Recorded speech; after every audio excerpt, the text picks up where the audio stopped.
اعوذ باللہ من الشیطان اللعین الرجیم بسم اللہ الرحمن الرحیم الحمد للہ رب العالمین والصلاة والسلام علی اشرف الانبیاء والمرسلین سیدنا و مولانا ابی القاسم محمد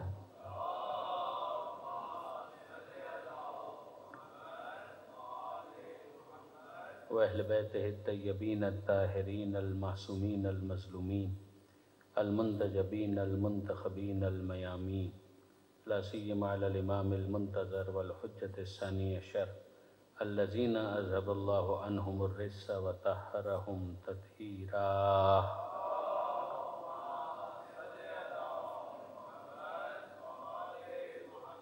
واللعنة الدائمة الباقية على أعدائهم أجمعين من يوم ظلمهم إلى قيام يوم الدين. رب اشرح لي صدري ويسر لي أمري واحلل عقدة من لساني يفقهوا قولي واجعلني خالصا لوجهك الكريم يا الله. صلوات على محمد وآل محمد.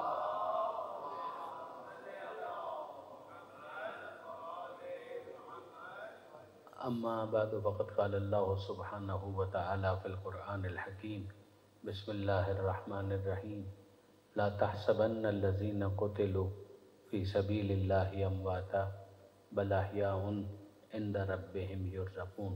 صلوات علی محمد وآل محمد.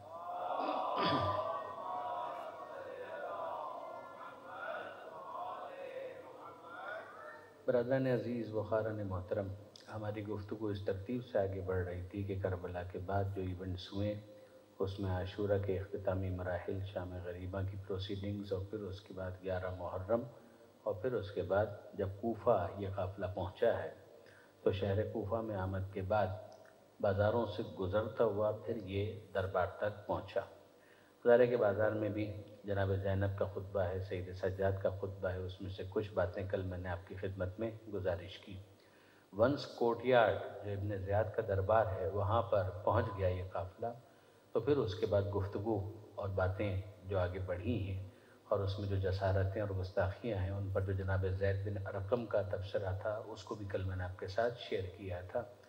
یہ اگر آپ دیکھیں تو ایک وہ بیداری کی جو کیفیت ہے وہ شروع ہو چکی، یعنی اگر آپ اس کو پیچھے ٹریس کریں گے تو جناب حر تک آپ کو جانا پڑے گا کہ جناب حر نے بھی بہرحال ایک ریوالٹ، ایک باقاعدہ احتجاج اور ایک باقاعدہ فلور کراس کیا کہ جس کے نتیجے میں بالآخر انہوں نے شہادت کو قبول کیا، اور ان کے علاوہ بھی کچھ افراد تھے کہ جو وہاں سے امام کے کیمپ میں آ گئے تھے.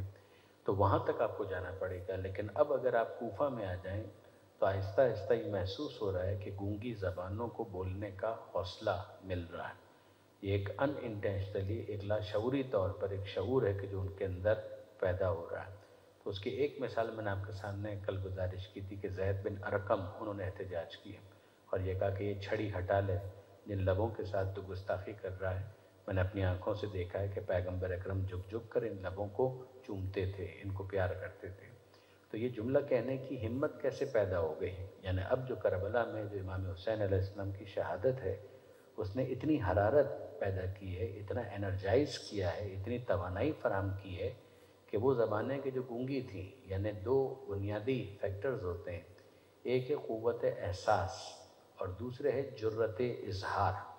یہ حضرت علامہ سید علی نقی صاحب نے ان دو فیکٹرز کو بہت ایلوکوینٹلی اپنی کتابوں کے اندر بیان کیا. ایک قوت احساس ہے، یعنی ایک تو وہ بات ہے نا کہ آپ احساس ہی کو مردہ بناتے ہیں، تو جب حس ہی نہیں ہے تو پھر نتیجہ کیا نکلے گا؟ یعنی آپ فرض کیجئے کہ اگر کلوروفارم کسی کو سنگھا دیا گیا تو وہ بے ہوش ہو گیا، یا کسی کے ہاتھ کو سن کر دیا تو اب آپ نشتر بھی چلا دیں تو اس کو پتہ ہی نہیں چل رہا کہ اس کے ہاتھ کے ساتھ ہوا کیا. تو ایک ہے احساس، وہ قوت احساس اگر معطل ہو گئی تو پتہ ہی نہیں چلے گا کہ ہوا کیا. سوسائٹی کے اندر بھی بطور مجموعی اگر ظالم قوت احساس کو سسپینڈ کرنے میں کامیاب ہو جائے تو پھر تو کھل کھیلے، جس طریقے سے وہ کرنا چاہے کرے، اس لیے کہ پھر اس کے سامنے کسی کو اس بات کا احساس ہی نہیں ہو رہا ہے کہ یہ کام ہو کیا رہا ہے سوسائٹی کے ساتھ یا معاشرے کے ساتھ. اور دوسرا ایک مرحلہ ہوتا ہے کہ جہاں پر اگر فرض کیجئے کہ قوت احساس ہے بھی تو جرت اظہار نہیں ہے، یعنی ایکسپریس کرنے کی ہمت ہی نہیں ہے. تو وہ جو خیال اندر موجود بھی ہے تو وہ اندر ہی اندر گھٹتا رہے گا، اس کو باہر آنے اظہار کا موقع، جو بیان کی اس کی جو صلاحیت ہے، جو ایک نیریٹو کو ایکسپریس کرنے کی جو طاقت ہے، وہ ختم ہو کر رہ جاتی ہے۔ امام حسین علیہ السلام کی اس قربانی کا جو بہت بڑا نتیجہ ظاہر ہوا، اور اس کو آپ اگر تجزیاتی مراحل سے گزارتے ہوئے چیک کر لیں تو طول تاریخ کے اندر یہ امپیکٹ آپ کو نظر آئے گا کہ امام حسین علیہ السلام نے گونگی زبانوں کو بولنے کا حوصلہ فراہم کیا۔ وہ زبانیں جو گنگ ہو چکی تھیں، ان گونگی زبانوں کو بولنے کا حوصلہ ملا۔ جن کو احساس نہیں ہو رہا تھا ان کو احساس ہونا شروع ہوا، اور جن کو احساس ہو رہا تھا پھر وہ احساس ہونے کے بعد وہ بیان کی منزل میں آ سکا۔ تو یہ ایک انسان کیوں نہیں کر پاتا؟ یعنی اگر اس کو احساس ہو گیا تو پھر وہ کیوں بیان نہیں کرے گا؟ یہاں پہ ایک فیئر فیکٹر آتا ہے کہ جب ایک انسان خوف محسوس کرتا ہے، ایک اندیشہ اس سے ہوتا ہے، تو اس رسک کو اوائڈ کرنے کے لیے وہ اپنے اظہار کے اوپر قدغن لگا دیتا ہے۔ یہ ظاہر ہے کہ نفسیاتی جو معاملات ہیں، جس کو اگر آپ اور میں تھوڑا سا غور کریں تو ہم اس نتیجے کو سمجھ سکتے ہیں، اس تجزیے کو پوری طریقے سے کمپریہینڈ کر سکتے ہیں کہ فیئر فیکٹر ہوتا ہے، ڈر ہوتا ہے، خوف ہوتا ہے۔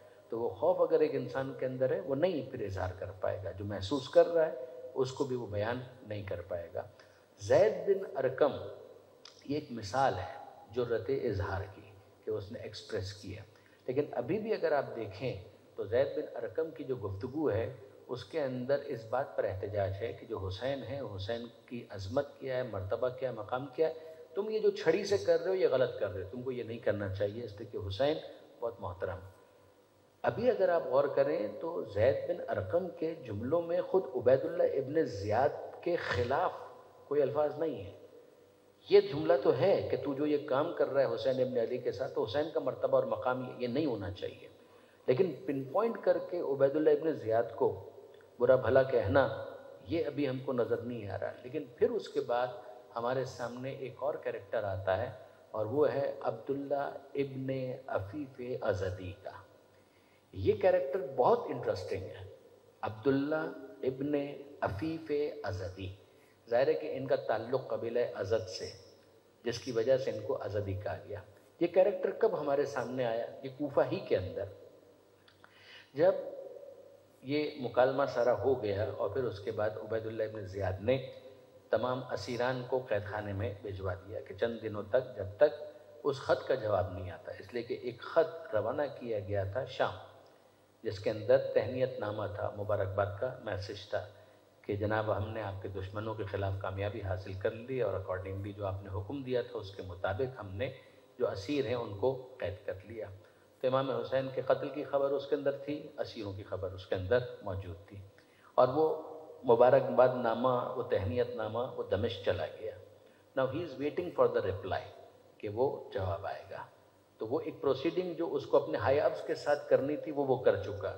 خط آئے، اس کے اندر لکھا ہو کہ ان کو قتل کر دو تو قتل کر دیا جائے، اس کے اندر آئے کہ جناب ان کو دمشق بھیج دو تو دمشق بھیج دیا جائے۔ اب جیسی انسٹرکشنز آئیں گی اس کے مطابق آگے پروسیڈ کیا جائے گا۔ تو یہاں سے ایک خط تو چلا گیا، قیدیوں کو قید خانے کے اندر بھیج دیا گیا، اور اب اس کے بعد ابن زیاد نے جو اگلا کام کیا وہ یہ کہ کوفہ کی جامع مسجد کے اندر ایک جنرل گیدرنگ سے ایڈریس کرنے کا فیصلہ کیا کہ وہاں پر ماسس سے خطاب کیا جائے۔ کل کی تقریر اگر آپ کے ذہن میں ہے تو میں نے گزارش کی تھی کہ دربار کی کیپیسٹی لمیٹڈ ہوتی ہے، مگر وہاں پر بھی اس نے اذن عام دیا تھا کہ جو آنا چاہے وہ آ سکتا ہے، مگر وہاں پر تمام افراد اگر آنا چاہیں بھی تو نہیں آ سکتے، اس لیے کہ اس کی کیپیسٹی ہی لمیٹڈ ہے۔ مسجد جامع کوفہ، آپ میں سے وہ احباب جو کوفہ گئے وہ آج بھی جانتے ہیں کہ جامع مسجد کوفہ اس کی کیپیسٹی بہت زیادہ ہے، خیر آج تو ایکسٹینشن کے بعد بہت زیادہ ہے، اس زمانے کے حساب سے بھی وہ بہت بڑی مسجد تھی، اور وہاں پر عبید اللہ ابن زیاد نے ایک گیدرنگ کو ایڈریس کرنے کا فیصلہ کیا۔ اب قیدی نہیں ہے، قیدی قید خانے میں ہے، یعنی مسجد کوفہ کے اندر سید سجاد موجود نہیں تھے، دیگر قیدی موجود نہیں تھے، اور پھر عبید اللہ ابن زیاد وہاں پر آ کر اس نے خطاب کیا۔ وہ جو خطاب ہے اس کے الفاظ بہت سخت ہیں، اس لیے کہ اس میں امام حسین علیہ السلام کے خلاف مولا کے حوالے سے حرزہ سرائی ہے۔ تو الفاظ سنیے آپ اس کے اندر، الحمدللہ الذی اظہر الحق، شکر ہے اس خدا کا کہ جس نے حق کو غالب کیا، وَأَهْلَ، اور اہل حق کو غالب کیا۔ یعنی حق کو غالب کیا اور اہل حق کو غالب کیا، یعنی کون؟ یعنی یزیدی کا ان کو غالب کیا۔ وَنَصَرَ امیر المؤمنین یزید ابن معاویہ، اور معاویہ کے فرزند یزید جو کہ امیر المومنین ہیں اس کی مدد کی۔ وَحِزْبَهُ، اور ان کے گروہ کی بھی مدد کی۔ اللہ کا شکر ہے اس نے حق کو غالب کیا، اہل حق کو غالب کیا، یزید ابن معاویہ جو امیر المومنین ہے اس کی نصرت کی اور اس کے گروہ کی نصرت کی، اس کی مدد کی۔ وَقَتَلَ الحسین ابن علی، اور حسین ابن علی کو قتل کیا، وَشِيعَتَهُ، اور ان کے شیعوں کو قتل کیا۔ اس اعلان کے ساتھ ہی آپ یہ تو سمجھ سکتے ہیں کہ عبید اللہ ابن زیاد کی نظر میں جو حسین مظلوم کے شیعہ تھے وہ تھے کہ جو کربلا میں حسین کا ساتھ دیتے ہوئے جام شہادت نوش کر رہے ہیں۔ یہ بہت امپورٹنٹ ہے اگر آپ اس کو اس نقطہ نظر سے دیکھیں کہ جناب یہ کربلا کے اندر جو افراد آئے تھے وہ کون تھے؟ وہ حسین کے شیعہ تھے جو حسین کا ساتھ دے رہے تھے، جنہوں نے حسین کا ساتھ دیتے ہوئے جام شہادت نوش کیا، وہ شیعہ ہیں، وہ حسین کے ساتھ ہیں۔ اور سیدھی سی بات ہے، شیعہ کہتے ہی اس کو ہیں الشیعۃ من شایع علیٰ، کہ شیعہ وہ ہے جو علی کے ساتھ ہو۔ اگر راستہ الگ تو پھر وہ سب کچھ ہو سکتا ہے، شیعہ تو نہیں ہو سکتا۔ شیعہ کہتے ہی اس کو ہیں جو ساتھ دینے والا ہو۔ تو یہاں پر عبید اللہ ابن زیاد نے یہ جملے ممبر پر کھڑے ہو کر بیان کیے، اور اس کے ساتھ ہی اور بھی نازیب الفاظ اس نے امام حسین کے لیے اور مولا کے لیے استعمال کیے۔ یہ جملے سننے کے بعد عبداللہ ابن عفیف ازدی یہ سن رہے تھے، دیکھ نہیں رہے تھے۔ اس لیے نہیں دیکھ رہے تھے کہ ان کی دونوں آنکھیں ضائع ہو چکی تھیں۔ کہاں ضائع ہوئی تھی یہ دونوں آنکھیں؟ عبداللہ ابن عفیف ازدی مولا کے پکے چاہنے والے تھے، مولا کے حقیقی شیعہ تھے واقعہ۔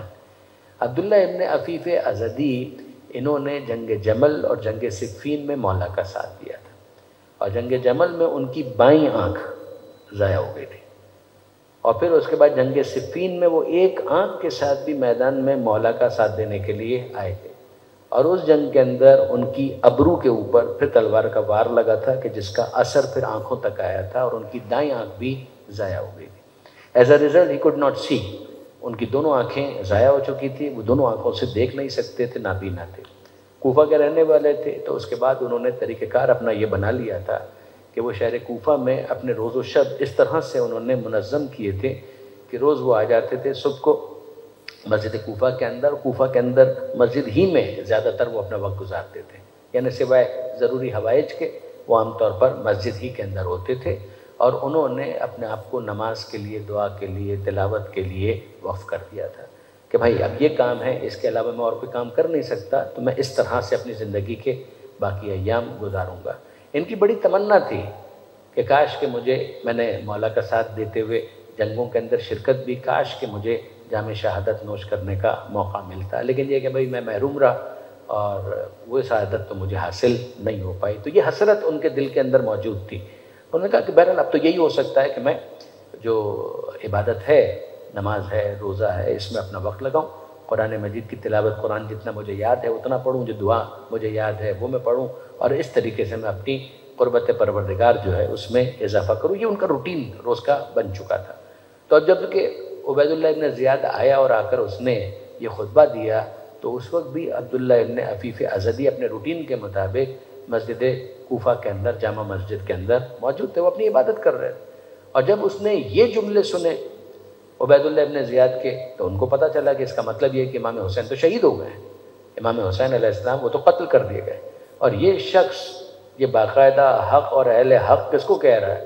کہ یزید کو کیا کہہ رہا ہے؟ امیر المومنین کہہ رہا ہے، اس کے حزب کو گلوریفائی کر رہا ہے۔ تو اس موقع پر اب عبداللہ ابن عفیف ازدی انہوں نے ایک جملہ کہا، جہاں تھے وہیں سے مخاطب کیا، آواز سے سینس کرتے ہوئے کہ یہاں سے آواز آ رہی، تو انہوں نے مخاطب کرتے ہوئے کہا، او پسر مرجانہ۔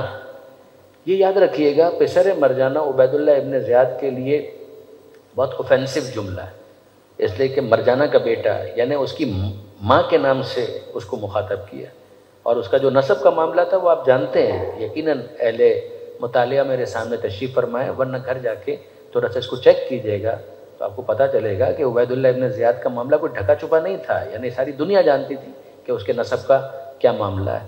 اور پھر پیچھے اگر آپ چلے جائیں تو زیاد کا کیا معاملہ تھا، اور زیاد کو کس طریقے سے امیر شام نے اپنے خاندان کے ساتھ ملحق کیا تھا، پھر ابو سفیان کا وہ ایک ایسا باب ہے کہ یقین کیجئے کہ بڑے محتاط الفاظ میں بھی شاید ممبر سے بیان کرنا پڑے تو کیا تو جا سکتا ہے، لیکن یہ کہ بہت مشکل ہے، اس لیے کہ وہ ایک عجیب ہی کہانی ہے جس کے اندر ابو مریم سلولی اور پھر اس کے ساتھ جانا اور بہت کچھ ہے بہرحال. لیکن یہ کہ اگر آپ کا موڈ ہو تو گھر جا کر اس کو دیکھیے گا ضرور. تو عبید اللہ ابن زیاد اس حوالے سے ایک پست نسب، بد نسب ایک انسان تھا. تو اس موقع پر جو انہوں نے شروع ہی کیا تو یہاں سے شروع کیا، او پسر مرجانہ، اے مرجانہ کے بیٹے تو جھوٹا اور تیرا باپ جھوٹا. یعنی یہ بالکل آپ یوں کہیے کہ فرنٹ فٹ پر آ کر آگے بڑھ کر جو ایک سیدھا ایک شاٹ لگایا اور جو کہ بالکل باؤنڈری سے باہر کہ او پسر مرجانہ تو جھوٹا اور تیرا باپ جھوٹا. یعنی یہاں پر تو عبید اللہ کا معاملہ، پھر زیاد کا معاملہ، پھر اس کے بعد اور وہ جھوٹا جس نے تجھ کو حاکم بنایا، اور وہ جھوٹا جو اس کا باپ تھا. تو معاملہ کہاں تک چلا گیا؟ عبید اللہ کو جھوٹا بول دیا، اس کے باپ کو جھوٹا بول دیا، یزید کو جھوٹا بول دیا، یزید کے باپ کو جھوٹا بول دیا. یہ وہ چیز تھی کہ جو عبید اللہ ابن زیاد اگین اس کی پوری سیاست کے لیے، اس کے پورے نظم کے لیے، حکومت کے لیے یہ ایک بہت ہی مضر، یعنی this is not what he was expecting کہ اس طریقے سے بھی کوئی میرے سامنے آ کر بول سکتا ہے. بھئی بات تو یہ تھی کہ ہم نے حسین کو قتل کر دیا، تو اب تو جو آوازیں تھیں ان کو بھی دب جانا چاہیے تھا. مگر یہ کیا ہو گیا کہ حسین کے شہید کرنے کے بعد ایک ایسا انسان کہ جو خود سے بیچارہ اپنے معاملات کو بھی نہیں دیکھ سکتا، دونوں آنکھیں اس کی جا چکی ہیں، وہ کھڑے ہو کر یہ بول رہا ہے اور اس طریقے سے احتجاج کر رہا ہے. یہ ایک بنیادی ڈفرنس ہے. اگر آپ زید بن ارقم ان کے احتجاج کو دیکھیں اور عبداللہ ابن عفیف ازدی کے اس احتجاج کو دیکھیں تو آپ کو اس کے اندر ایک نمایاں فرق نظر آئے گا کہ اس کے اندر تو پورا ایک آفنسو ایک انداز ہے کہ جو انہوں نے اختیار کر لیا. اور جب انہوں نے اس طرح سے کہا تو بات یہاں پر ختم نہیں ہوئی. اس کے بعد فرماتے ہیں وہ مرجانہ کے لڑکے پیغمبر کی اولاد کو قتل کرنے کے بعد سچوں کی طرح کلام کرنا چاہتا ہے. یعنی ایک طرف تو پیغمبر کی اولاد کو قتل کرتا ہے اور اس کے بعد پوز یہ کر رہا ہے کہ جیسے تجھ سے زیادہ کوئی سچا نہیں ہے، تجھ سے زیادہ کوئی دین کا ہمدرد نہیں ہے، خیرخواہ نہیں ہے، غم گسار نہیں ہے، کہ یہ تو پوز کرنا چاہتا ہے. ابن زیاد نے غضبناک ہو کر سپاہیوں کو حکم دیا کہ وہ ان کو گرفتار کر لیں. تو عبداللہ ابن عفیف ازدی نے اس موقع پر اپنے قبیلے کو آواز دی. اس کے لیے الفاظ بھی آئے ہیں کہ کوڈ تھا کہ جو خاص طور پر ایسے موقع پر ان کے قبیلے نے آپس میں طے کیا تھا کہ ایسی اگر کوئی آواز اور صدا لگائے گا تو اس کا مطلب یہ ہے کہ وہ ڈیسپریٹلی اس وقت کسی اسسٹنس کی ضرورت محسوس کر رہا ہے. تو وہ ایک قبیلے کے حوالے سے، اور اسلام اس کا کوئی مخالف بھی نہیں ہے، تو انہوں نے اپنے قبیلے کو آواز دی. اور قبیلے کے افراد، بعض کتابوں کے اندر ہے کہ 700 افراد اس وقت آگے ہوئے، آگے آ کے انہوں نے عبداللہ ابن عفیف ازدی کو پروٹیکٹ کیا اور لے گئے اور ان کے گھر تک ان کو پہنچایا. تو اس وقت عبید اللہ ابن زیاد کے جو سپاہی ہیں وہ ان کو گرفتار نہیں کر پائے. مگر اب جب یہ عبداللہ ابن عفیف ازدی اپنے گھر پر آ گئے تو وہاں پر ان کی ایک بیٹی تھی، اس کا نام بھی آیا صفیہ. ان کی ایک بیٹی تھی صفیہ. اور یہ جب وہاں پر آئے تو ظاہر ہے کہ اپنی بیٹی کو بتایا کہ آج مسجد کے اندر یہ ہوا اور وہ اس طرح سے مجھے گرفتار کرنا چاہ رہے تھے. یہ باتیں ہو رہی تھی، رات ہو گئی اور رات میں عبید اللہ ابن زیاد نے اپنے سپاہیوں کو بھیجا کہ جا کر اس کو گرفتار کرو، وہ جس کو اس کے قبیلے والے بچا کر لے گئے تھے. تو پھر سپاہی گئے اور رات کو اٹیک کیا، چھاپا مارا. اور جب چھاپا مارا تو اب رات کا وقت ہے، یہ ویسے ہی بیچارے آنکھوں سے تو دیکھ نہیں سکتے، نابینا ہے. تو ان کی بیٹی صفیہ اب وہ ہیلپ آؤٹ کر رہے ہیں. یعنی یہ بہت عجیب واقعہ ہے کہ یہ وہ ہیلپ آؤٹ کر رہی ہے. یعنی وہ کس طرح سے ہیلپ آؤٹ کر رہی ہے؟ وہ بیچاری خود تو نہیں لڑ سکتی تھی. تو اس نے کہا کہ بابا یہاں سے حملہ ہو رہا ہے، اب تلوار دے دی. وہ نابینا مجاہد ہے، گھر کے اندر ہے اور گھر کے مختلف گوشوں میں، کونوں میں، صحن میں، کمروں میں اب یہ جنگ ہو رہی ہے. ایک نابینا کی جنگ اور اسے لڑنے والے عبید اللہ ابن زیاد کے سپاہی. اور صفیہ جو ان کی بیٹی ہے وہ بتائے بابا دیکھیں دائیں طرف سے حملہ ہو رہا ہے، اور وہ اسی طریقے سے اندازے سے تلوار چلا. بابا دیکھیے بائیں طرف سے حملہ ہو رہا ہے، وہ وہاں پہ تلوار چلا رہے سامنے سے. اب ظاہر ہے کہ یہ کب تک ہو سکتا تھا؟ کچھ دیر کے بعد بالآخر ان کو گرفتار کر لیا گیا اور پھر بالآخر ان کو قتل کر دیا گیا عبید اللہ ابن زیاد کے حکم سے. انہوں نے ایک جملہ کہا شہادت سے پہلے. انہوں نے کہا کہ میں تو مایوس ہو چکا تھا کہ مجھے بھی شہادت کی سعادت مل سکتی ہے. میں تو مولا کے ساتھ مل کر جمل اور صفین میں لڑتا تھا، تمنا تھی کہ کاش کہ مجھے شہادت کی سعادت ملے۔ مایوس ہو گیا تھا جب دونوں آنکھیں چلی گئیں، تو مجھے نہیں لگتا تھا کہ اب یہ سعادت میری نصیب میں آ سکے گی، لیکن اے پروردگار تیرا شکر، اور تیرا کتنا میں شکریہ ادا کروں کہ تو نے مجھے اس حالت میں بھی مرتبہ شہادت پر پہنچانے کا فیصلہ کیا۔ اور پھر اس کے بعد وہ شہید ہو گئے، ان کو شہید کر دیا گیا۔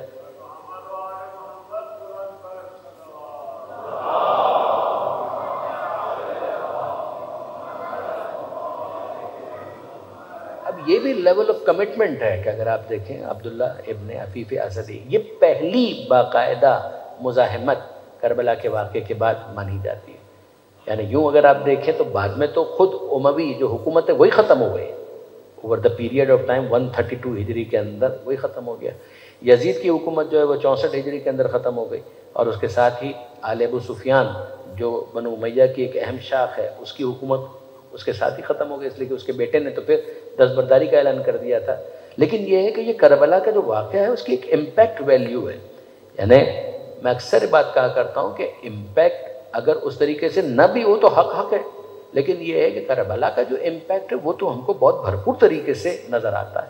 مگر اگر آپ اس کو ٹریس کریں کربلا کے واقعے کے بعد کہ وہ پہلا باقاعدہ واقعہ کون سا ہے کہ جس کے اندر اس طرح سے ایک چیلنج کرتی ہوئی کوئی شخصیت ہم کو نظر آتی ہے، تو یہ مولا علی کا بوڑھا مجاہد کہ جس نے اپنی زندگی میں جمل اور صفین کے اندر بھی مولا کا ساتھ دیا، اور پھر اس کے بعد نابینائی کے باوجود یہ کربلا کے واقعے کے بعد ایک اور شہید ہے، مجاہد ہے کہ جس نے اپنے اس کردار کو ادا کیا۔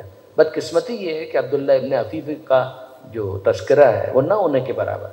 علامہ رشید ترابی دا گریٹ، میں واقعاً جتنے بھی خراج تحسین ان کو پیش کروں کم ہے۔ آپ ان کی تقریریں سنیں، ان کے اندر یہ ساری چیزیں آپ کو نظر آئیں گی۔ میں یہ نہیں کہہ رہا کہ دیگر علماء نے بیان نہیں کیا، اپنے اپنے طور پر ہر کوئی جتنی کیپیسٹی ہے وہ کرتے ہیں، لیکن یہ کہ ترابی صاحب اس حوالے سے واقعاً بہت منفرد ہیں۔ ان کے آپ 11 محرم سے 20 محرم کی جو تقریریں ہیں ان کو آپ سنیں تو آپ کو کوفہ کے یہ واقعات وہاں پر نظر آئیں گے۔ تو یہ عبداللہ ابن عفیف ایک ایسا کردار ہے کہ جس کو نظر انداز نہیں کرنا چاہیے۔ صفیہ جو ان کی بیٹی ہے اس کو بھی گرفتار کیا گیا، پھر بعد میں ان کو بھی گرفتار کیا گیا کہ تم نے کیوں اپنے باپ کا ساتھ دیا اس موقع پر جب ہمارے سپاہی آئے تھے ان کو گرفتار کرنے کے لیے، تو کار سرکار میں کیوں تم نے مداخلت کی، ان کو گرفتار کیا گیا۔ اور پھر ان کی گرفتاری کے بعد ہمارے سامنے ایک اور نام آتا ہے، میں اس کو اتنا طول نہیں دینا چاہتا تھا، سلیمان ابن سورد خزائی، جو پیغمبر اکرم کے صحابی بھی تھے اور امام حسین سے مخلص بھی تھے، اور جو امام حسین علیہ السلام کے انتقام کے لیے جو توابین کی تحریک بعد میں چلی ہے اس کو لیڈ کرنے والے ہیں فرام دا فرنٹ، وہ جناب سلیمان ابن سورد خزائی۔ انہوں نے اپنا انفلوئنس استعمال کر کے پھر عبداللہ ابن عفیف اسدی ان کی بیٹی کی رہائی کی کوششیں کی اور ان کو رہائی دلوائی۔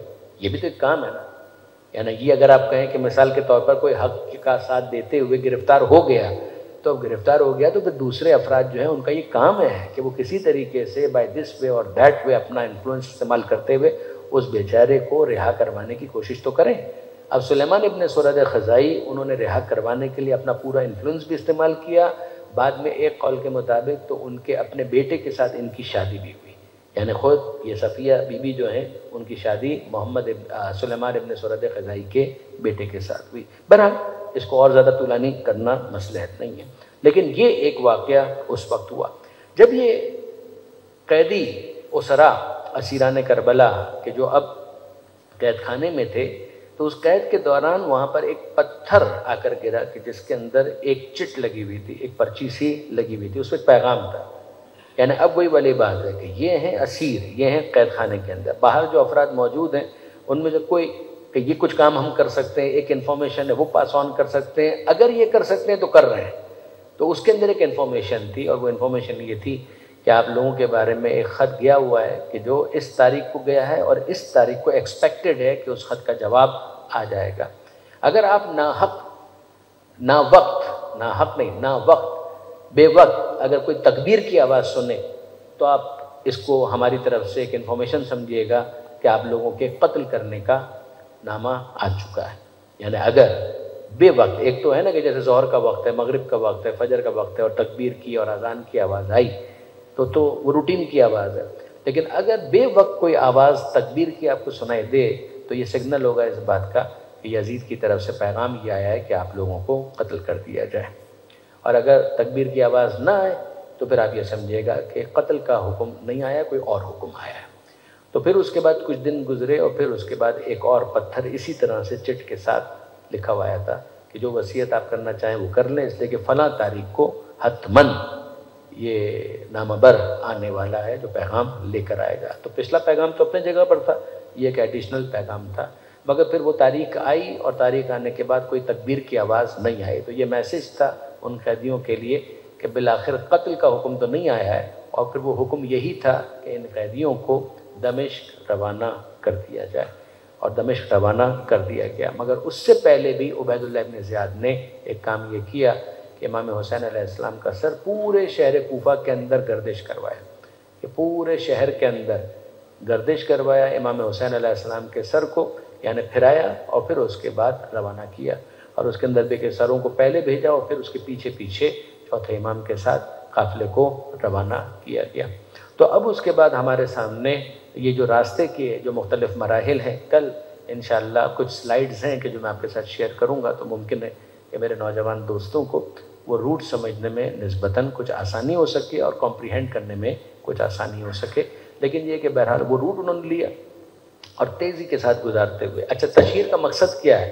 تشہیر کا مقصد یہی ہے کہ اگر آپ یزید کے نقطۂ نظر سے دیکھیں تو پرپس کیا ہے؟ پرپس یہ ہے کہ بھائی ہماری حکومت کے خلاف کوئی بھی اگر اٹھے گا تو ذرا دیکھ لو کہ جو فرزند رسول ہے ہم نے تو اس کا بھی لحاظ نہیں کیا، ہم نے اس کو بھی قتل کر دیا، تو اس کے بعد پھر کوئی ہمارے خلاف کسی قسم کی آواز بلند کرنے کا خیال بھی ذہن میں نہ لائے۔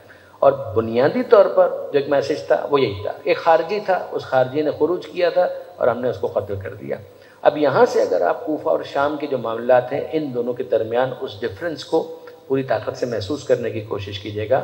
شام والوں کو اصلاً اسلام حقیقی کے بارے میں کچھ نہیں پتا، they had no idea whatsoever، اس لیے کہ ان کے سامنے جو دین اسلام کا کانسیپٹ ہے وہ وہی کانسیپٹ ہے کہ جو بنو امیہ نے ان کے سامنے پیش کیا تھا، اس کے علاوہ ان کو کچھ نہیں پتا کہ اسلام کیا ہے۔ قرآن ان کے سامنے ہے، مگر قرآن کے بارے میں بھی وہ یہی سمجھتے ہیں کہ اگر اہل البیت کا ذکر ہے تو اس سے مراد بنو امیہ ہے، وہ بنو امیہ کے بارے میں اور کچھ نہیں جانتے۔ میں آپ کو ریکال کروانا چاہتا ہوں کیونکہ ایک ترتیب کے ساتھ ہم آگے بڑھ رہے ہیں، لہٰذا اب شام میں یہ داخلہ جو ہے اس کو سمجھنے کے لیے اور سمجھانے کے لیے میں چاہوں گا کہ اپنے نوجوان دوستوں کی خدمت میں عرض کروں کہ آپ اس بات کو ذہن میں رکھیے کہ بدر، احد، یہ جتنی بڑی بڑی جنگیں ہیں، ان جنگوں کے اندر پیغمبر اکرم کی مخالفت کون کر رہے تھے؟ آپ کہیں گے مشرکین مکہ، آف کورس کر رہے تھے۔ بدر، احد، اس کے اندر یہی لوگ تھے نا، یعنی بڑی دو جنگیں تو یہ ہیں۔ اس کے علاوہ غزوہ احزاب، غزوہ خندق، اس کے اندر بھی یہ لوگ موجود تھے، دوسرے بھی تھے مگر وہ لوگ تو تھے ہی اپنی جگہ پر۔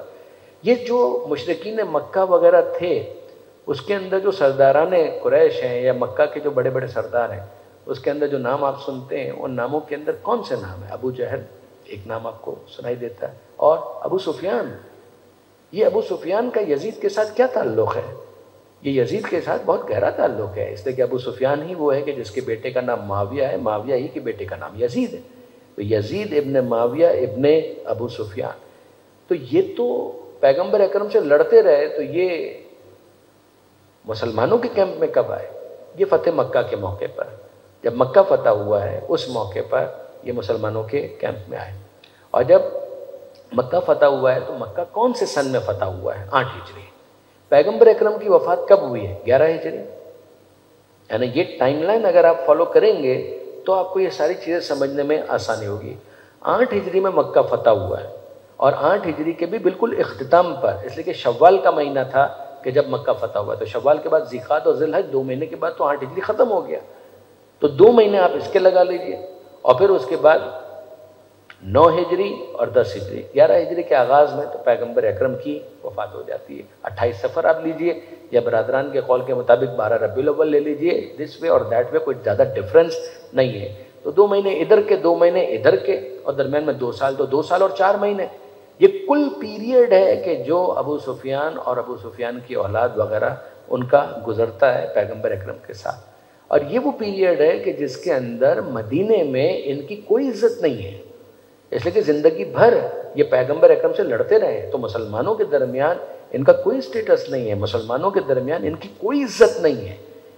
جتنے بھی افراد تھے، یعنی یہ میں یہ لفظ استعمال نہیں کرنا چاہ رہا تھا، لیکن یہ کہ بہرحال چونکہ خود ابھی بھی پچھلے دنوں جو ایک بہت بڑا کیس چل پڑا مولانا ندوی صاحب کا، تو انہوں نے یہ لفظ استعمال کیا اچھوت اور شودر، کہ ان کی حیثیت جو تھی اس معاشرے کے اندر اچھوت کی تھی، شودر کی ایک حیثیت تھی. ہاں یعنی میں کسی کو نسل کی بنیاد پر تو اچھوت ہم لوگ نہیں مانتے، لیکن یہ کہ ان کا جو کردار رہا وہ اسی طرح کا رہا کہ بھئی وہ آتے ہیں تو دوسرے آ کر بیٹھے ہوتے ہیں اٹھ کے چلے جاتے ہیں، ان کے ساتھ کیا بیٹھیں، ٹھیک ہے.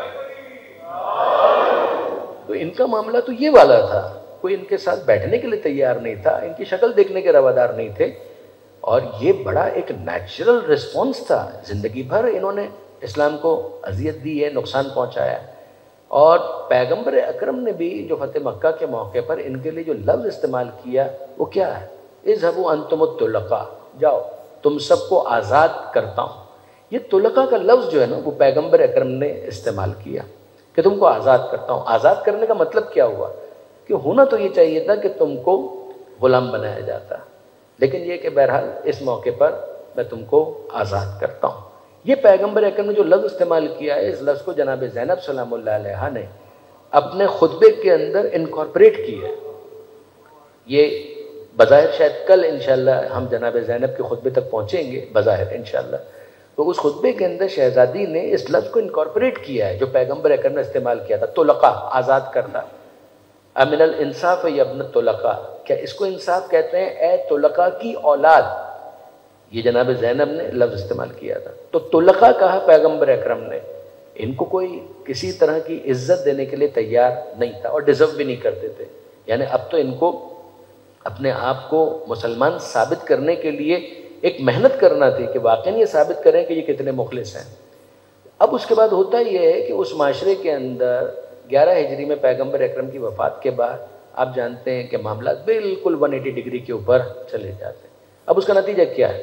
اب اس کا نتیجہ یہ ہے کہ جو حقدار ہے اس کو حق نہیں دیا گیا اور دوسری خلافتیں، اور ایسے میں شام فتح ہوتا ہے. یعنی پہلی خلافت 2 سال کے اوپر مشتمل ہے، دوسری خلافت نسبتاً طولانی ہے. جو دوسری خلافت کے اندر جب شام پر اقتدار بالکل مکمل ہو گیا تو شام کے رہنے والے وہ تو کرسچنز تھے اور وہ اب کنورٹ ہو کر مسلمان ہو گئے. اور جب یہ مسلمان ہوئے ہیں تو مسلمان ہونے کے بعد ان کو اب اسلام سکھانا ہے. تو اسلام سکھانے کے لیے خلیفہ ثانی نے کس کو مقرر کیا؟ بنو امیہ کو. دس از پیتھیٹک. یعنی اس پر آپ کبھی غور کیجئے گا کہ وہ ایک ٹولہ کہ جس نے زندگی بھر مسلمانوں کو اذیت پہنچائی ہے، پیغمبر اکرم کو ایذا پہنچائی ہے، فتح مکہ کے موقع پر ان کو طلقاء کہہ کر مخاطب کیا گیا ہے، ان کو آزاد کیا گیا ہے. ان کو دین کتنا پتا ہے؟ ان کو تو خود دین کچھ نہیں پتا، وہ دین کے تو مخالف رہے ہیں، زندگی بھر دین کے مخالف رہے ہیں. اور اب جس مدینے کے اندر ان کی کوئی عزت نہیں ہے، اسی مدینے سے ان کو کسی ایسے انوائرمنٹ کے اندر بھیجا جا رہا ہے کہ جہاں پر ان کو کوئی نہیں جانتا، اور یہ وہاں پر جا کر ریپرزینٹ کریں گے کس کو؟ اسلام کو. وہی اسلام کی جس کی یہ زندگی بھر مخالفت کرتے رہے. اور یہ گئے. پہلے معاویہ کے بڑے بھائی کو وہاں کا گورنر بنایا گیا، اور پھر جب اس کا انتقال ہوا تو پھر معاویہ کو وہاں پر گورنر بنا دیا گیا. یعنی اب اگر آپ مجھے اجازت دیں تو میں یہ جملہ عرض کروں گا کہ جو ان کی ذلت اور تذلیل تھی ان کو واپس ریگین کرنے کا موقع ملا دمشقس اور شام کے ماحول کے اندر. اور یہ موقع کس نے فراہم کیا؟ یہ خلیفہ ثانی نے فراہم کیا. یہ خلیفہ ثانی نے فراہم کیا. اس موقع پر گورنر ان کو انہی نے بنایا. گورنر کا کام یہ نہیں تھا فقط کہ وہ رول کرے، اس کا کام یہ تھا وہ جمعے کا خطبہ بھی دے گا. جب وہ جمعے کا خطبہ دے گا دین بتائے گا، وہ بتائے گا کہ قرآن کے اندر کیا موجود ہے اور کیا کہا گیا اور کیا لکھا گیا، کس پس منظر کے اندر، کس تناظر میں، کس شان نزول کے تحت. میں آپ سے پوچھتا ہوں کہ آپ کیا توقع کرتے ہیں کہ یہ وہاں پر جا کر دین کی کون سی تشریح پیش کریں گے؟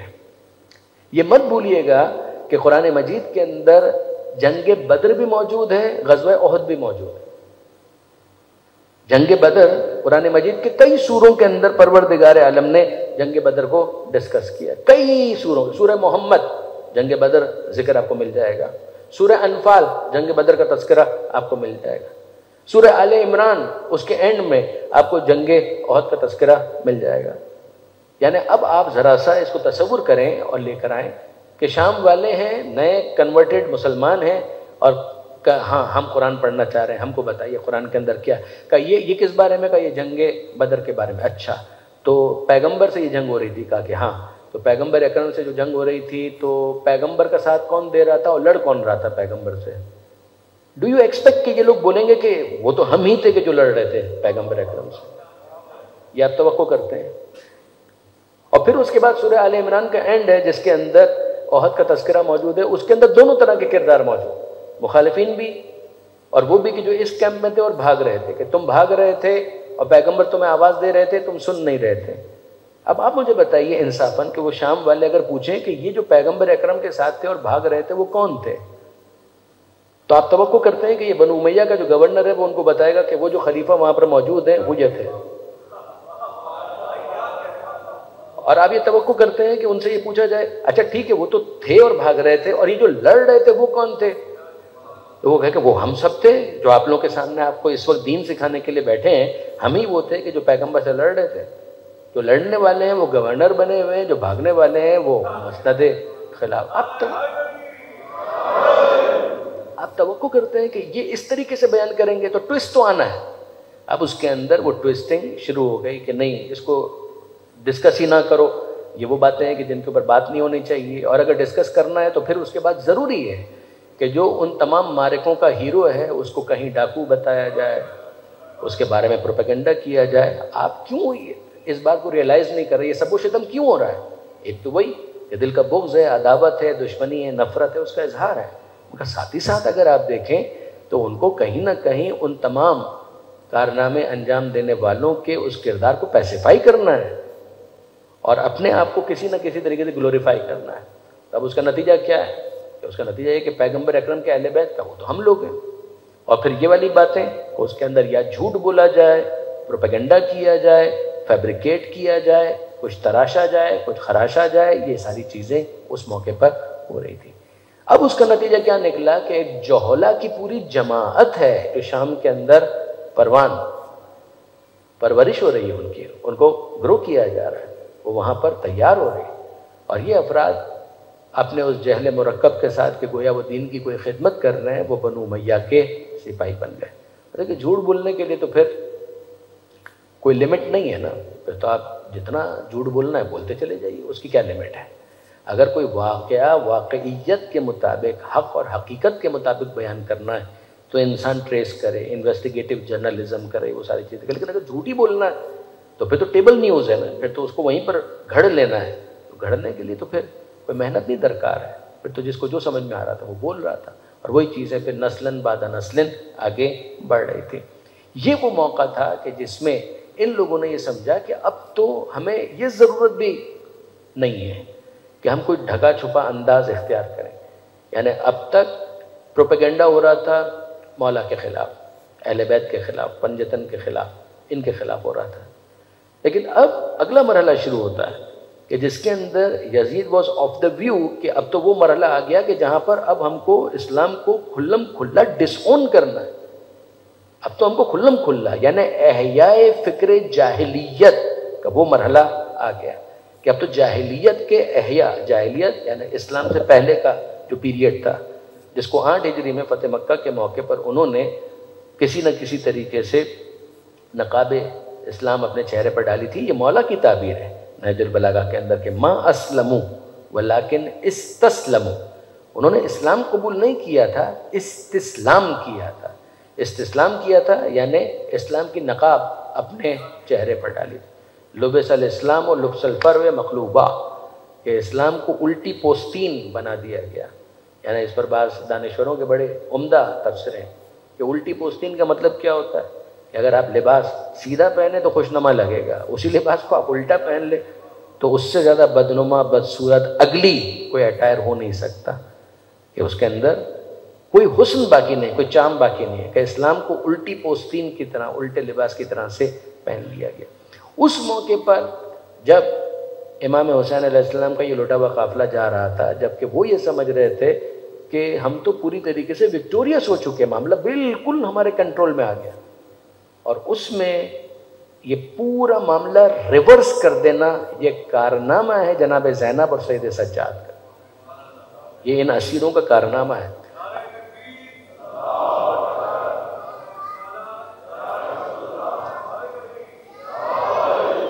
تو آپ دیکھیں گے کہ اس وقت یعنی راستے میں سید سجاد غمزدہ ہیں، بالکل غمزدہ ہیں، بے شک بہت کم اس پورے سفر میں، جو کوفہ سے شام تک کا جو سفر ہے اس میں بہت کم گفتگو کی ہے جناب سید سجاد نے۔ مورخین نے صراحت کی کہ زیادہ تر سید سجاد خاموش رہتے تھے، سوائے اس کے کہ جہاں بہت ضروری ہو جائے وہاں پر وہ کلام کیا کرتے تھے۔ مگر اب اس کے بعد آپ دیکھیں گے کہ جب یہ قافلہ پہنچا ہے بالآخر اور شام کے حدود سے بہت نزدیک ہو گیا، تو اب شہر سجایا جا رہا ہے، آئینہ بندی کی جا رہی ہے، ایک سیلیبریشن ہے، اور اس سیلیبریشن کے لیے آل محمد کے لٹے ہوئے اس قافلے کو شہر کی سرحد پر ٹھہرایا گیا۔ بعض کتابوں کے اندر تو 3 دن کا تذکرہ ہے کہ 3 دن تک وہ قافلہ ٹھہرایا گیا کہ ابھی دمشق شہر سج رہا ہے، سیلیبریشن کے لیے ماحول پوری طریقے سے آمادہ ہو جائے۔ اور پھر اس کے بعد جب یہ قافلہ اندر داخل ہوا تو بے شک غم کی بڑی کیفیت تھی، مگر اب یہاں پر ہمارے سامنے سید سجاد کا ایک عجیب مکالمہ سامنے آتا ہے جس سے ہم کو اندازہ ہوتا ہے کہ شام والوں کی کیفیت کیا تھی۔ اس سے آپ اندازہ کیجیے، یہ یقیناً آپ نے مجلسوں میں مصائب کے دوران یقیناً آپ نے اس کو سنا ہوگا، مگر میں چاہوں گا کہ اس تعلق سے اس کنٹینیوٹی کے ساتھ بھی اس کو ذرا ملاحظہ کیجیے۔ سید سجاد گرفتار ہیں، گرفتار بلا ہیں، اسیر ہیں، اور ایسے میں ایک بوڑھا شخص آ کر سید سجاد سے گفتگو کرتا ہے، خدا کا شکر، پروردگار کا احسان کہ اس نے تمہارے مردوں کو قتل کیا، ملک کو، شہروں کو امن و امان اور سکون عطا کیا، امیر یزید کو فتح عطا کی، اور تمہارے شر سے ماحول کو محفوظ رکھا۔ آپ اندازہ کیجئے کہ یہ جملے سید سجاد سن رہے ہیں۔ سید سجاد کو پتا ہے کہ یہ بیچارہ مریض ہے، اس کا ایشو یہ نہیں ہے، یہ بغض میں نہیں بول رہا ہے، اس بیچارے کو پتہ ہی نہیں ہے۔ مجھے مرحوم ڈاکٹر قلب صادق رحمۃ اللہ علیہ یاد آئے، انہوں نے بہت پیارا تبصرہ اس حوالے سے کیا تھا۔ انہوں نے ایک مرتبہ کہا تھا کہ ایک ہے ملیریا کا مریض اور ایک ہے مچھر، ان دونوں میں فرق ہے، ان دونوں میں فرق ہے نا، یعنی آپ مچھر کو جس طرح سے ٹریٹ کرتے ہیں اسی طریقے سے مریض کو بھی ٹریٹ کرتے ہیں۔ مچھر آپ کو مل جائے تو آپ اس کو مارنے کی کوشش کریں گے، آپ اسپرے کریں گے کہ وہ ختم ہو جائے، لیکن مریض جو ہے اس کو تھوڑی ماریں گے، اس کا تو علاج کریں گے۔ یہ بیچارہ مریض ہے، اس پر مچھر نے حملہ کیا ہے، اس کو کاٹا ہے، جس کی وجہ سے وہ بیمار ہو گیا ہے، اب اس کا تو علاج کریں گے۔ اب اس کے علاج کے لیے آپ دوا دینی ہے تو دوا دیجئے، کوئی نیوٹریشن دینا ہے تو نیوٹریشن دیجئے، آرام کروانا ہے تو آرام کروائیے۔ کیوں؟ اس لیے کہ یہ مریض ہے۔ یقین جانیے برادران عزیز، یہ کام امام حسن نے بھی کیا ہے، امام حسین نے بھی کیا، سید سجاد نے بھی کیا، کہ اتنا فرق ہم کو کرنا پڑے گا کہ مریض کون ہے اور مچھر کون ہے۔ آپ مچھر کا علاج نہیں کر سکتے، سیدھی سی بات ہے، اس پر تو آپ اسپرے ڈالیں، لیکن یہ ہے کہ اگر آپ کہیں کہ نہیں جتنے بھی ہیں وہ سارے کے سارے مچھر ہی ہیں، نہیں، ایسا نہیں ہے۔ آج بھی ہم پاکستان کی بات کریں، ہندوستان کی بات کریں، اکثر افراد مریض ہیں، اکثر افراد مریض ہیں، اور یہ یاد رکھیے گا برادران عزیز، یہ ان سے بہت تھوڑے مرض میں مبتلا ہیں کہ جس مرض میں یہ بندہ مبتلا تھا جس کا میں تذکرہ کر رہا ہوں۔ یہ جو مرض اس وقت ہم کو نظر آ رہا ہے، یعنی اتنا کچھ ہونے کے بعد، جس کے لیے میں آپ سے بہت نزدیک ہو کر یہ سارے جملے عرض کر رہا ہوں کہ وہ جو وہابیت کا ایک پیک، پرائم کا پیریڈ تھا، وہ تو ختم ہو چکا۔ اگر آپ آج کے زمانے میں، آگے پھر کیا ہوتا ہے خدا بہتر جانے، مگر میں آج سے اگر 20 سال پرانا جو ماحول تھا، 15 سال پرانا جو ماحول تھا، 30 سال پرانا جو ماحول تھا، اس زمانے کو اگر آج کے ماحول سے کمپیئر کروں تو برادران عزیز یقین کیجئے کہ وہ ماحول تو پیک کا ماحول تھا، کہ جہاں پر امریکن فنڈنگ بھی ہو رہی ہے، سعودی فنڈ بھی آ رہا تھا، سب کچھ آ رہا تھا۔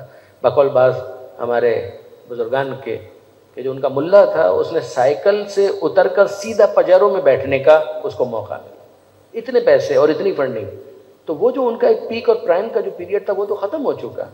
اس زمانے کے اندر بھی ہمارا سلام ہے ان تمام دوستوں کو جو ون وے اور دا ادر علی علی علی علی کروا رہے ہیں،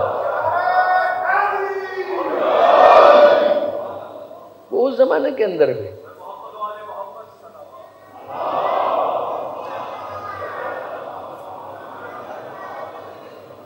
یعنی برادران عزیز میں آپ سے بالکل صحیح کہہ رہا ہوں کہ اس زمانے میں بھی ہوتا یہ تھا کہ ہم دیواروں پہ پڑھے شیعہ کافر شیعہ کافر شیعہ کافر، ادھر پڑھتے تھے شیعہ کافر شیعہ کافر شیعہ. آئی کانٹ فارگیٹ کہ میں نے اپنا پہلا سفر جو زیارت کا ایران کا کیا تھا تو اس زمانے میں کراچی سے ٹرین میں بیٹھے تھے اور کوئٹہ گئے تھے، کوئٹہ سے پھر آگے گئے تھے تافتان بارڈر تک.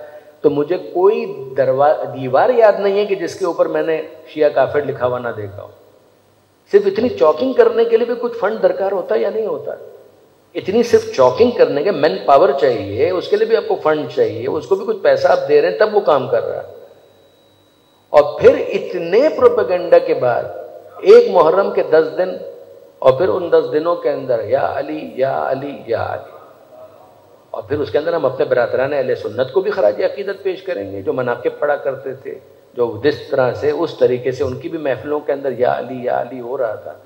تو واقعاً یہ اس کو تو ہم نظر انداز نہیں کر سکتے، اس کو ہم قطعاً نظر انداز، ہم پاگل ہوں گے، بے وقوف ہوں گے اگر ہم اس کو نظر انداز کر دیں. وہ جو ایک ماحول تھا اس ماحول کے اندر بھی اگر وہ غالب نہ آ سکے تو اب تو یہ معاملہ اس پیک اور اس پرائم پر ہے بھی نہیں. تو یہ کام کرنے کا ہے برادران عزیز. انصاف کی بات یہ ہے کہ اس جملے کو اگر آپ یاد رکھ سکیں، میں اپنے بزرگان کو مخاطب نہیں کر رہا، اپنے نوجوان. احیا امرنا، یہ سنیے 8ویں امام کا جملہ، ایجنڈے میں نہیں تھا، آج کے ایجنڈے میں یہ جملہ نہیں تھا، مگر سنیے یہ 8ویں امام کا جملہ. 8ویں امام امام علی رضا علیہ الصلوۃ والسلام یہ ارشاد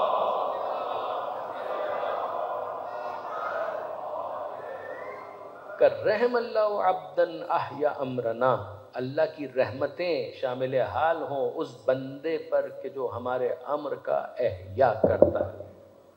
احیا کرتا ہے، ریوائیو کرتا ہے، زندہ کرتا ہے، امر امامت کو احیا کرتا ہے. رحم اللہ، اللہ کی رحمتیں شامل حال جو یہ کام کرتا ہے. امام نے اتنا کہا، سامنے سے کسی نے سوال کیا کیفا یحیی امرکم، کہ مولا یہ بھی تو فرمائیے کہ آپ کے امر امامت کا احیا کیا جائے تو کیسے، کیوں کر، how, what would be the process, how this would be done, کیسے کیا جائے گا. آپ کہہ رہے ہیں اللہ کی رحمتیں اس پر کہ جو امر امامت کا احیا کرے، کیسے، کیفا یحیی امرکم، جس پر امام نے وہ میکینزم سجیسٹ کیا، بتایا. یہ وہ لوگ ہیں کہ یتعلم علومنا ویعلمها الناس، یہ وہ ہیں جو ہمارے علوم کو پہلے خود سیکھتے ہیں اور پھر دوسروں کو سکھاتے ہیں. جملہ سنیے گا، ابھی مکمل نہیں ہوا اور کلائمیکس ابھی آگے ہے. یتعلم علومنا ویعلمها الناس، یہ وہ لوگ ہیں جو ہمارے علوم کو سیکھتے ہیں اور پھر دوسروں کو سکھاتے ہیں. لو علموا محاسن کلامنا لاتبعونا، لوگ بھولے ہیں، اگر ان کو ہمارے کلام کے حسن کی اطلاع مل جائے تو وہ ہمارا بننے میں دیر نہیں کریں گے. لو علموا، اگر ان کو پتہ چل جائے، محاسن کلامنا، کہ ہمارے کلام میں کتنا چام، کتنی اٹریکشن، کتنا حسن پایا جاتا ہے، لاتبعونا، وہ ہمارے بننے میں دیر نہیں کریں گے. آپ انصاف سے مجھے بتائیے برادران عزیز، ہم نے صحیفہ کاملہ کو کتنا انٹروڈیوس کیا، ہم نے دعائے عرفہ امام حسین کو کتنا لوگوں تک پہنچایا، ہم نے نہج البلاغہ کو کہاں لوگوں تک پہنچایا، کتنا پہنچایا. جہاں پہنچا وہ پڑھ کر دم بخود رہ گیا کہ واقعاً کیا انداز ہے خدا کو مخاطب کرنے کا، مناجات کرنے کا، خدا کو پکارنے کا.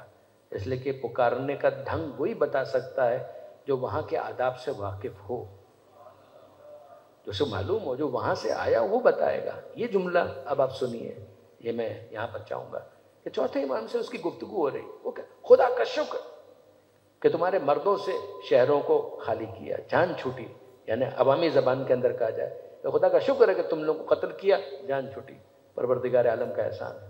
امیر المومنین یزید کو خدا نے فتح عطا کی. امام جانتے ہیں کہ یہ بیچارہ مریض ہے، اس کا مسئلہ یہ نہیں ہے کہ کوئی انٹینشنلی جانتے بوجھتے شعور کے ساتھ یہ ہم سے بغض رکھتا ہے، کرنا ایسا نہیں. اس کا مسئلہ دوسرا ہے، یہ مریض ہے.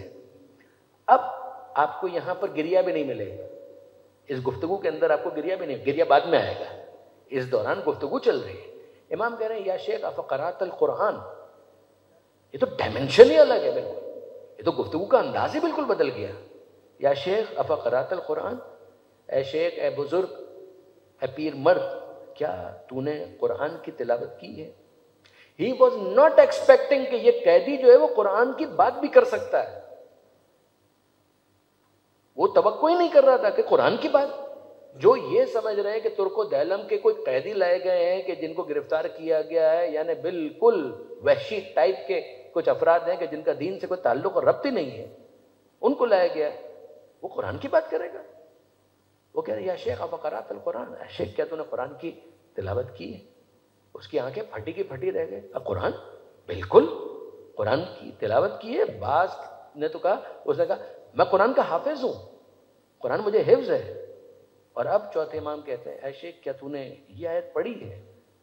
قل لا اسألکم علیہ اجرا الا المودۃ فی القربى، کہ حبیب کہہ دیجئے کہ میں کوئی اجر نہیں چاہتا، زحمتیں جو رسالت کے لیے میں نے برداشت کی کوئی اجر نہیں چاہتا، الا المودۃ فی القربى، بس اتنا کہ میرے قرابت داروں سے مودت اور محبت اختیار کی جائے. کہا کہ ہاں یہ آیت تو میں نے پڑھی، تم کیوں پوچھ رہے ہو؟ تمہارا اس آیت سے کیا ربط ہے؟ چوتھے امام کہتے ہیں کہ وہ قرابت دار ہم ہیں کہ جن کا ذکر اس آیت کے اندر کیا گیا ہے. اے شیخ کیا تو نے یہ آیت پڑھی ہے؟ انما یرید اللہ لیذھب عنکم الرجس اہل البیت ویطہرکم تطہیرا.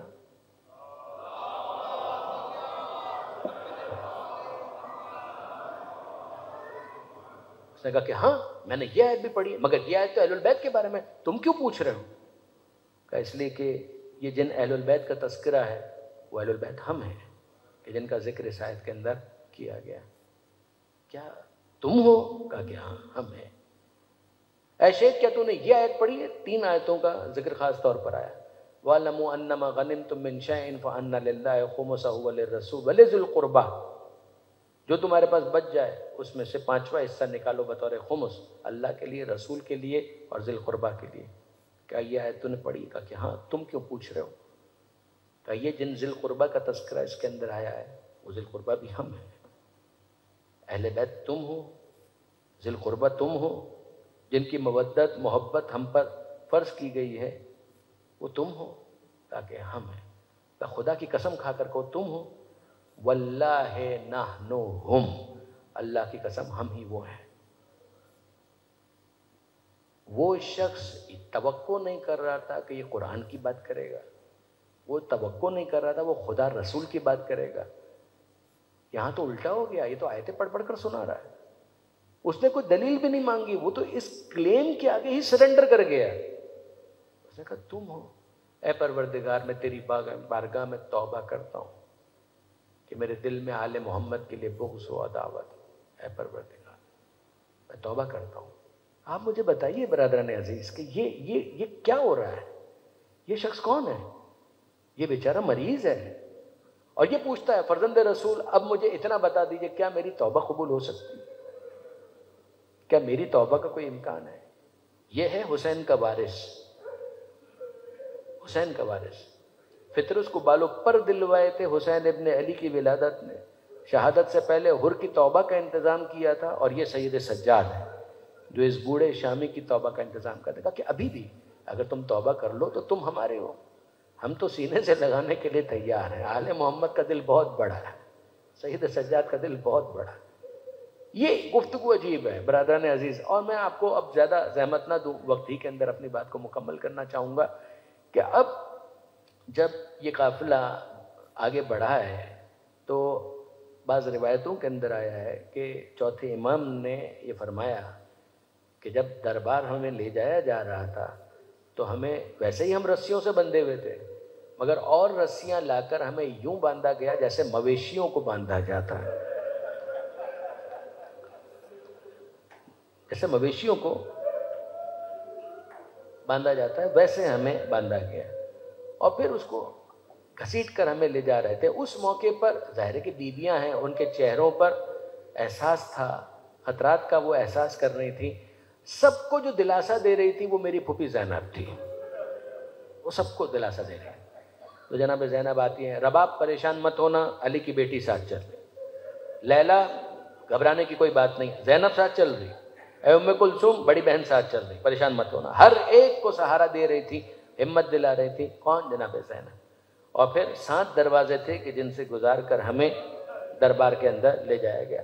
مرعوب کرنے کے لیے 2 رویا قطار سپاہیوں کی تھی اور ننگی تلواریں وہ لیے ہوئے کھڑے تھے تاکہ دہشت زدہ کر سکیں سارے قیدیوں کو، اور ان سب کے درمیان سے جناب زینب ہم سب کو لے کر آگے چل رہی تھی۔ اور جب آخری دروازہ عبور کر کے سامنے دربار نظر آ رہا تھا تو اس موقع پر سب کو سہارا دینے والی، سب کو دلاسا دینے والی زینب اچانک ایک طرف جا کر بیٹھ گئی، اور جب جناب زینب بیٹھ گئی تو پورا جو قافلہ تھا وہ بیٹھ گیا، اور ایسے میں وہ سپاہی تلواریں لے کر آگے بڑھے۔ سید سجاد اپنے پھوپھی سے کہو کہ دربار کے اندر چلیں۔ اس وقت سید سجاد اپنی ہتھکڑیوں کو سنبھالتے ہوئے، تھامتے ہوئے جناب زینب کے قریب آئے اور آ کر کہا پھوپھی اماں دربار میں نہیں چلیے گا؟ تو جناب زینب نے کہا بیٹا چلیں گے دربار میں، بالکل چلیں گے، جائیں گے، مگر کچھ یاد آ گیا۔ کہا پھوپھی اماں کیا یاد آ گیا؟ کہا بیٹا 21 رمضان یاد آ گیا۔ کہا 21 رمضان کا دن تھا اور بابا کا آخری وقت تھا، بابا نے مجھے اپنے قریب بلایا تھا، اور جب میں نے اپنے کانوں کو بابا کے لبوں سے قریب کیا تو بابا نے کہا زینب دربار تو جانا پڑے گا، زینب دین کی خاطر، اسلام کی خاطر دربار تو جانا پڑے گا۔ تو میں نے کہا بابا وہاں تو نامحرموں کا مجمع ہوگا، آپ کی بیٹی کیسے جائے گی؟ کہا اس وقت بابا نے کہا تھا زینب پریشان مت ہونا، میں موجود رہوں گا۔ کہا بس بیٹا اب تو انتظار ہے، کچھ دیر رک جاؤ، وہ آ جائیں کہ جنہوں نے وعدہ کیا تھا۔ اور کچھ ہی دیر گزری تھی کہ زینب اپنی جگہ سے کھڑی ہوئی، چلو بیٹا وہ آ گئے، وہ آ گئے، اور یہ کہتے ہوئے دربار میں داخل ہو۔ الا لعنۃ اللہ علی الظالمین وسیعلم الذین ظلموا ایام منقلب ینقلبون۔ بار الہ اس قلیل تبصر کو قبول فرما، ان آنسوؤں کو جناب سیدہ کے رومال میں جگہ عطا فرما۔ مالک آل محمد کے ماننے والے، چاہنے والے جہاں کہیں بھی ہیں ان کی جان، مال، عزت و آبرو کی حفاظت فرما۔ اے مالک تجھے واسطہ محمد و آل محمد کا عزاداری، عزاداروں، عزاخانوں کی حفاظت فرما۔ جو حج و زیارات کے متمنی، حج و زیارات کے شرف سے مشرف فرما۔ زمانے کے امام کے ظہور میں تعجیل فرما، ہمیں ان کے اعوان و انصار میں شمار فرما۔